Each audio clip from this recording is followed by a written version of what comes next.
Hello po, ito na naman si Nanay Rosie. Ayan, turuan ko kayo paano magputol ng pantalon. Nakuha ko na yung pinaka-measure nung length nung bata. Kaya ayan. So, nagbigay tayo ng allowance na 2 inches. Bali, magiging fold nito ay 1 inch by 1 inch. So, ayan, cut na natin. At kunin natin yung pinaka-sentro. At doon tayo magsimula. So, ayan.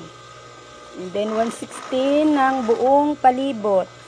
Sundin lang yung marking para hindi tayo magkamali. At pantay lang yan sa magiging kabila pati nung pinaka-hem. So 1/16 hanggang sa makarating sa dulo at ilak po nating maigi. So eto na po yung pinaka katapusan, o di ba? Ang dali lang. So please share, follow, react to all my reels. Marami pong salamat at God bless everyone.